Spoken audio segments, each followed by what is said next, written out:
तर तळणीचे मोदक बनवण्यासाठी मी इथं घेतलंय किसलेलं खोबरं, थोडंसं असं मिक्सरमध्ये बारीक फिरवून घेतलेलं आहे। मोदक आपल्याला व्यवस्थित भरता यावे म्हणून साखर घेतली आहे। तर हे जे मिश्रण आहे हे 2 कप आहे आणि साखर मी 1 कप घेतली आहे। काजू, बदाम, पिस्ता घेतलाय थोडासा, वेलची पावडर, मैदा घेतलाय, अगदी पाव कप रवा घेतलाय आणि तूप घेतलंय। चला तर मग रेसिपीला सुरुवात करूया। तर मी इथं 1.5 कप मैदा घेतलेला आहे। त्यात पाव कपला थोडा कमी इतका रवा घालायचा आहे। पाव कपला अगदी थोडासा कमी आहे।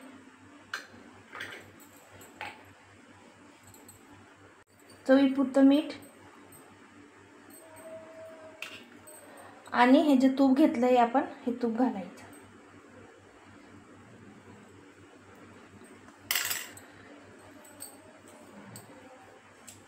व्यवस्थित आपल्याला हे मिक्स करून घ्यायचं आहे। तूप घातल्यामुळे आपले मोदक छान असे खुसखुशीत होतात मस्त।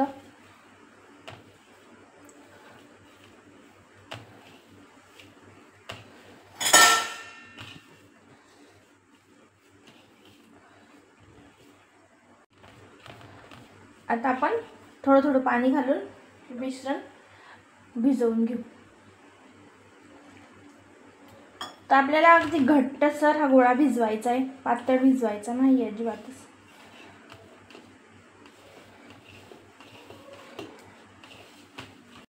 तर आपलं पीठ व्यवस्थित असं भिजवून झालेलं आहे। तुम्ही बघू शकता अगदी कडक भिजवलेलं आहे, म्हणजे खूप घट्ट भिजवलंय। पातळ कढई तापली की त्यात टाकायचं आपल्याला तूप थोडंसं।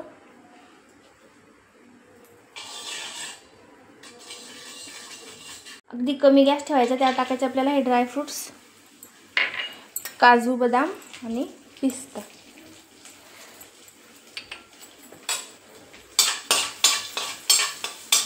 फक्त आपल्याला त्याचा कच्चापणा घालवायचा, खूप जास्त परतायचे। हा खोबरा खीस आणि सारखं ढवळत राहायचंय आपल्याला। फक्त मोजून 1 मिनिटासाठी आपल्याला हे मिश्रण परतायचंय। आता मिश्रण आपल्याला हाताला असं गरम लागते, गॅस बंद करून टाकायचा।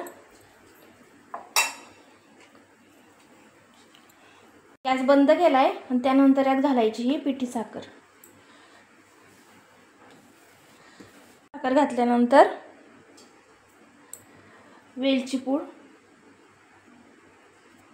आता हे आपल्याला सर्व मिक्स करून घ्यायचे। गरम असताना साखर घालायची आहे, म्हणजे साखर आपली सर्व मिश्रणाला व्यवस्थित लागून जाईल।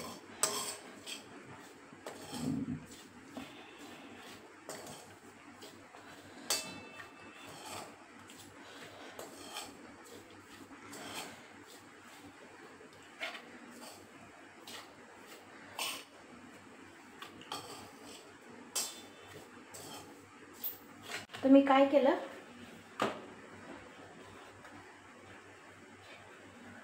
मैद्याचा इतका गोळा घेतला,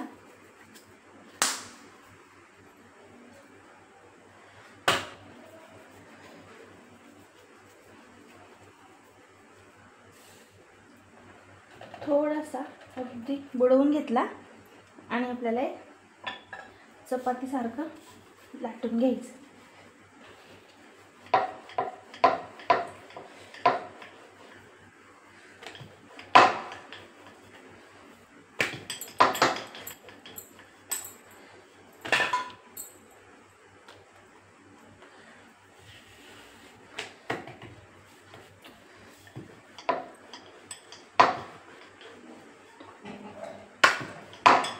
मी एक झाकण घेतले, त्या झाकणाने छोटे छोटे गोल आपल्याला कापून घ्यायचे, म्हणजे आपले जे मोदक आहेत ते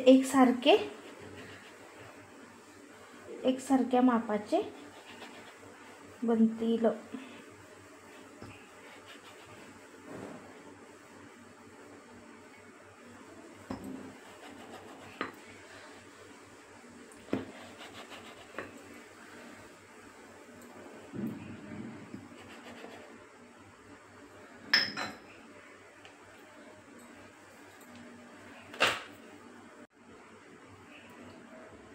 आता याच्यावर ना हे मिश्रण घालून घ्यायचं. तर मी 1 चमचा मिश्रण घेतलंय. आता याला हळूहळू व्यवस्थित अशा जवळ कळ्या पाडून घ्यायच्या आहे.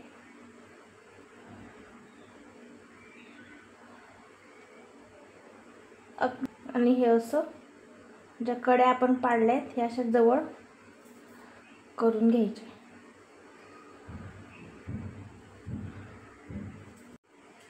आता काय करायचंय,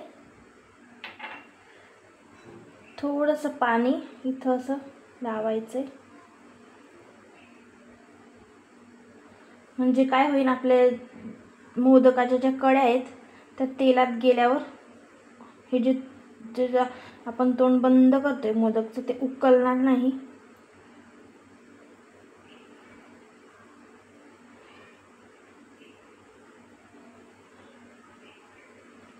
असं मोदक आपल्याला भरून घ्यायचं.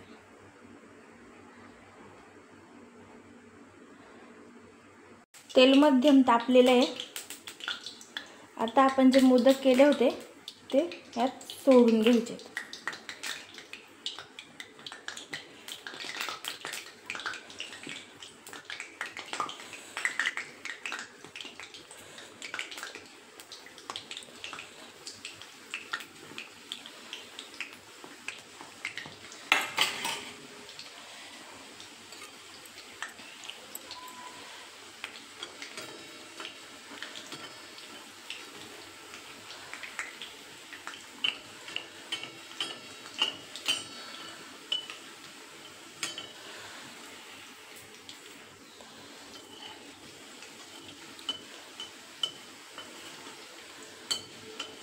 छान आता तळले गेले तर आपण काढून घेऊया.